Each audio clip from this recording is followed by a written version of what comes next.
क्या आपने कभी गौर किया है कि जो लोग गहराई से सोचते हैं, जो दुनिया को अलग नज़र से देखते हैं, वो ज़्यादातर अकेले क्यों नजर आते हैं? क्या ये संयोग है या फिर इस अकेलेपन के पीछे कोई गहरी वजह छिपी है? आज हम समझेंगे कि आखिर क्यों ज़्यादातर समझदार, बुद्धिमान या यूं कहें कि कॉन्शियस लोग भीड़ से कटे हुए लगते हैं, और शायद ये कमी नहीं बल्कि एक वरदान है। सबसे पहले समझिए, बुद्धिमानी सिर्फ IQ नहीं है, बल्कि दुनिया को गहराई से देखने की क्षमता है। इंटेलिजेंट लोग चीजों को सतह से नहीं देखते, वे हर भावना, हर सोच के पीछे एक कारण खोजते हैं, और यही खोज उन्हें समाज से थोड़ा अलग कर देती है। क्योंकि ज्यादातर लोग बस देखते हैं, पर ये लोग समझते हैं, और जब आप बहुत कुछ समझने लगते हैं तो बातें कम और खामोशी ज्यादा होने लगती है। आज की दुनिया छोटी छोटी बातों, दिखावे और शोर से भरी है, लेकिन जो लोग गहराई से सोचते हैं उन्हें यह सब खाली लगता है। वे सब बातचीत में दिलचस्पी नहीं रखते जहाँ मतलब सिर्फ फोटो, फैशन या फेम तक सीमित हो, कि बातें रियल, डीप और ट्रूथफुल होती है। और जब आपकी सोच इतनी गहरी हो तो आपको सुनने वाले कम, समझने वाले और भी कम मिलते हैं। इसलिए वो अकेले रहना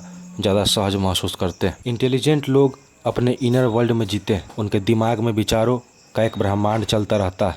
किताबें, सोच, क्रिएटिविटी और अनंत इमेजिनेशन। वह अकेले होते हुए भी कभी सच में अकेले नहीं होते, क्योंकि उनका मन हमेशा किसी न किसी विचार, कल्पना या रचना में व्यस्त रहता है। उनके लिए अकेलापन एक प्रयोगशाला जैसा होता है, जहाँ वो खुद को, दुनिया को और अस्तित्व को समझते हैं। तो क्या अकेलापन बुरा है? नहीं, कभी कभी अकेलापन ही वो रास्ता होता है जो हमें खुद तक ले जाता है। इंटेलिजेंट लोग अकेले इसलिए नहीं रहते कि उन्हें कोई नहीं चाहिए, बल्कि इसलिए कि वो खुद के साथ कंफर्टेबल हो चुके हैं। उनके अकेलापन उनकी ताकत है, कमजोरी नहीं। क्योंकि भीड़ में खड़े होकर सबकी तरह जीना आसान है, पर भीड़ से अलग खड़े होकर खुद के साथ जीना, यही असली साहस है। कभी कभी बहुत ज़्यादा समझ जाना भी एक श्राप बन जाता है। जैसे कि पहली बार जब बच्चा जानता है कि सांता क्लॉज नहीं होता है, तो उसके अंदर कुछ टूट जाता है। वो मुस्कुराता जरूर है, लेकिन वो मासूमियत नहीं बचती। ऐसे ही विद्वान भी मुस्कुराते हैं। जो लोग अलग थलग रहते हैं वो भी मुस्कुराते हैं, लेकिन उनको पता है जिनके साथ वो पहले रहते थे, जिनके साथ वो हंसते थे, उनका IQ सेम टू सेम रहा।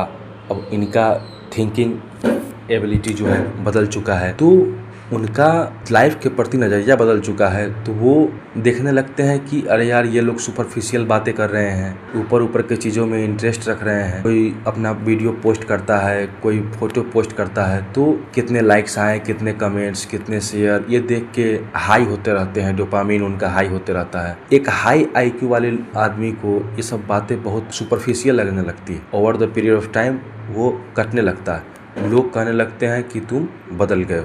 यही सब कारण है कि लोग क्यों बदल जाते हैं, और क्यों जिनको ज़्यादा समझ में आने लगता है वो अलग थलग रहना ही पसंद करते हैं।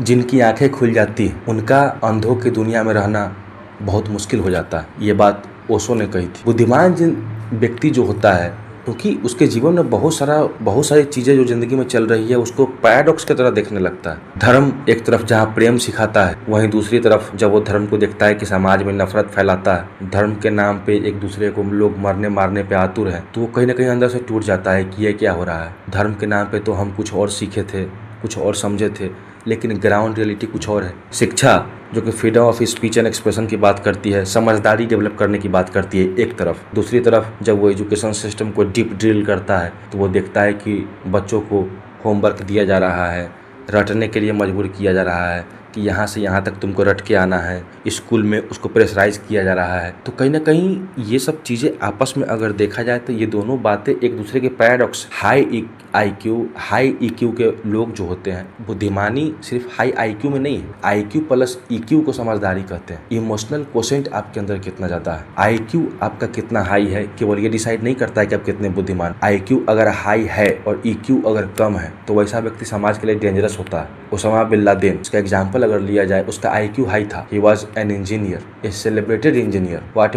EQ, समाज में कैसे रहना है, उस नॉलेज को किस प्रकार से सोसाइटी के बेटरमेंट के लिए यूज करना है, वो सीख नहीं पाया। And this is all about EQ, emotional quotient, यही तो सीखना है। और EQ प्लस IQ जिसके अंदर हाई होगा, वो लोग अकेले ही रहेंगे, उनको सारी बातें ओछी लगने लगती हैं। फिर लोग चाहते हैं कि मौसम बदले, लोग चाहते हैं कि साल बदले, समय बदले, उनका स्थिति बदले, लेकिन वो ये नहीं चाहते हैं कि दोस्त बदले। अब उनका दोस्त, अब किसी दोस्त से आप मिलने जाते हो 2 साल के बाद, 3 साल के बाद, 6 महीने के बाद मिलते हो, आप सोचते हो कि मेरा दोस्त वैसा ही होगा जैसे पिछली बार उसको हम देख के आए थे। ये कैसे संभव है? उन बीते दिनों में उसको लाइफ का कैसा कैसा एक्सपोजर हुआ है, किन चीज़ों को उसने फेस किया है, कैसी कैसी किताबें उसने पढ़ी हैं, उसने क्या क्या किया है over the period of time, and it's all change his behaviour. राजनीति एक तरफ सिखाती है कि जनता का सेवा करना है, लेकिन जब बुद्धिमान व्यक्ति देखता है कि किस प्रकार से जनता का मिस यूज,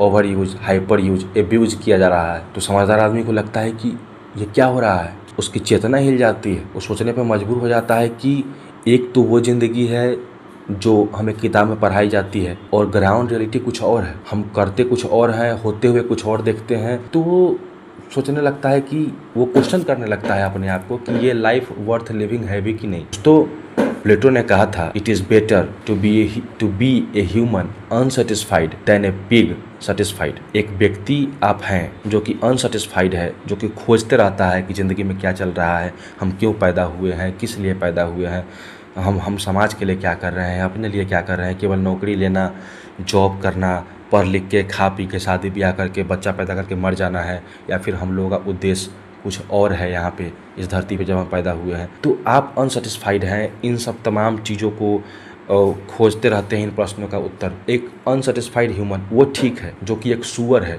जो कि कीचड़ में लेटते रहता है और समझता है दैट्स ऑल, यही पूरा जीवन है, उसको मज़ा आ रहा है। कहने का सार ये है कि you are visiting this planet for very short period of time. आप इस समय का किस प्रकार से यूज कर रहे हैं, किस प्रकार से बेटरमेंट के लिए, सोसाइटी के लिए आप क्या कर रहे हो, खुद के लिए क्या कर रहे हो।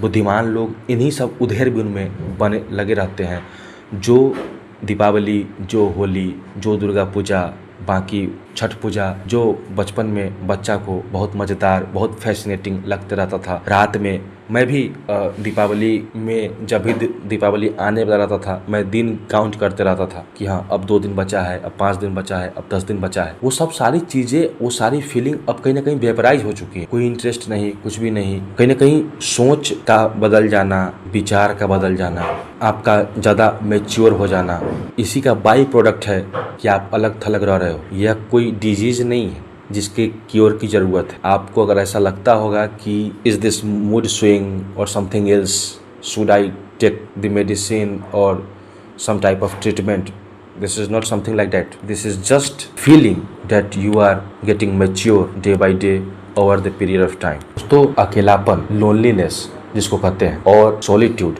एकांत, दोनों में अंतर होता है। अकेलापन आपको दुख देता है, लेकिन सॉलिट्यूड जो एकांतवास होता है वो आपको सुकून देता है, एक शांति। इंसान जब इवॉल्व करता है, उसके विचार बदलते हैं, उसका व्यवहार बदलता है, उसका पर्सनालिटी बदलता है। ऑब्वियस है कि वो पिछले अपने सर्कल जिनके साथ वो रहता था उसके साथ वो सूट नहीं करेगा, मेल नहीं खाएगा, उसके विचार मैच नहीं करेंगे। उनके दोस्तों को लगने लगेगा कि ये अब डायगोनली अपोजिट बिहेवियर कर रहा है, पहले कुछ और था अभी कुछ और है। ऐसा नहीं है। The smarter you become, the quieter you become, that's the whole crux. जब आपको यह महसूस होने लगेगा कि अरे आंखें तो वही है लेकिन दिख कुछ और रहा है इससे, तब आप समझ जाइए you have touched the experience of enlightenment, and once you see this there is no going back, that's the beginning of solitude. एक जागा हुआ व्यक्ति धीरे धीरे सारी चीजों से दूर होने लगता है। Person high conscious can see through everything, the manipulation in politics, the hypocrisy in religion, the fakeness in relationship and the fear behind every smile. अगर हम इतिहास को पलट के देखें, बहुत सारे एग्जाम्पल हम लोग के सामने आता है। बुद्ध, वो राजा के बेटा, क्या किन चीजों की कमी थी उनके जीवन में, लेकिन उन्होंने मैं को खोजने के लिए, why I am visiting this planet, what is the reason behind this, is there something that I am caring for this planet, I am just another individual.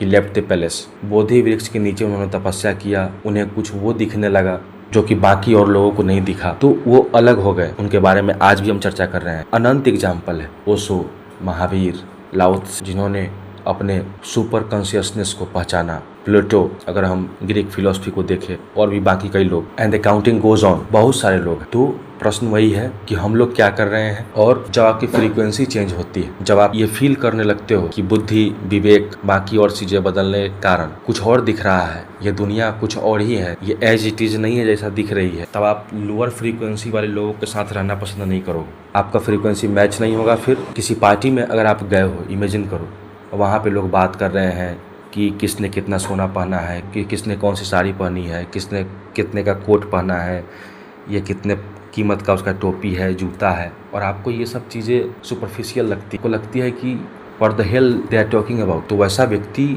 ऐसे फैमिली गैदरिंग में जाने से पहले सोचेगा क्यों जाना है भाई, नहीं जाना है। वो तो सीधे कॉस्ट बेनिफिट एनालिसिस करेगा ना कि अगर हम वहाँ जा रहे हैं तो what I am getting out of it, क्यों जाना है। तो फिर लोग उसको कहते हैं कि वो एंटी सोशल एलिमेंट है, कटा कटा सा रहता है। एंटी सोशल एलिमेंट नहीं है, वो असामाजिक तत्व नहीं है वो, कि जिसको सोसाइटी से कुछ पड़ा हुआ नहीं है। सोसाइटी ही सरी गली अगर है, बास मार रहा है, सब कुछ सर गया है। मैं देखता हूँ 2 4 5 लोग कहीं पर जमा जब हो जाते हैं, केवल लोगों की ही बात करते हैं। इसकी गर्लफ्रेंड वो है, उसकी गर्लफ्रेंड वो है, उसकी ये हो गया, उसका वो हो गया। निम्न स्तर के लोग व्यक्तियों के बारे में बात करते हैं। मध्य स्तर के जो मिडिल क्लास के लोग होते हैं वो घटना के बारे में बात करते हैं। चलो घटना के बारे में बात कर रहे हैं तो उसके निष्कर्ष से कुछ ना कुछ सीखने को मिलेगा, इसलिए उसको बीच में रखा गया है। हाई क्लास के लोग जो होते हैं वो आइडिया के बारे में बात करते हैं। अकेले रहना सबके बस की बात भी नहीं है, सब रह भी नहीं पाएगा, पागल हो जाते हैं लोग, थेरेपी देना पड़ता है। न्यूटन के बारे में अगर आपने पढ़ा होगा, वो अकेले ही रहते थे रूम में बंद होके, तब उनको ग्रेविटी सूझा, तब उन्हें कुछ और सूझा। टेस्ला, जिनकी विचारों को आज तक अंत तक जब तक वो जिंदा थे कुछ समझ नहीं पाया, उन्होंने इलेक्ट्रिसिटी और वायरलेस इन सब थ्योरी पे कितने ज़्यादा रिसर्च किए, कितनी सारी बातों को रखा जिसका यूज हम लोग आज भी करते। तो कहीं ना कहीं इतिहास में भी जो भी चीज़ें हुई हैं उन सब चीज़ों को देखते हुए, समझते हुए, सीखते हुए हम अपने आप को इम्प्रूव करते रहें। हम अपने आप को डिमोटिवेट न होने दें कि मेरे साथ ऐसा क्यों हो रहा है। That's normal behaviour. You are just suffering, you are just going through paradox of changing, nothing else. अगर आपने नोटिस किया होगा तो आप लोगों की जिंदगी को तो देखो, आसपास जो भी लोग हो रहा है वो लोग क्या जी रहे हैं। They are just repeating, they repeat thoughts, they repeat believe, they repeat fate. But those who are conscious, they start questioning, they don't repeat anymore. That's why the society see him through the lens of that they are rebellion, their thoughts are not aligning with their, and that's the point that creates the distance between him and the crowd. इन्हीं सब बातों के साथ आज के video conclude करते हैं। मेरा नाम है गौरव और ये था गौरव माइंडसेट। अगर हम लोगों का वीडियो आपको पसंद आ रहा है, चैनल को लाइक कीजिए, शेयर कीजिए, सब्सक्राइब कीजिए, because we don't only believe